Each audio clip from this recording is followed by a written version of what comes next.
ఇప్పుడు మనం చేపల పులుసు అయితే ప్రిపేర్ చేసేసుకుందాం.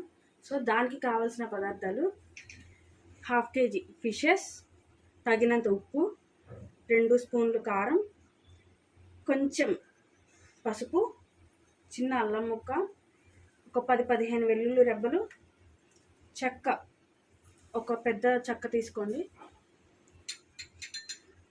లవంగాలు 10 లవంగాలు, జీలకర్ర 1 స్పూను, గసాలు 1 టీ స్పూను,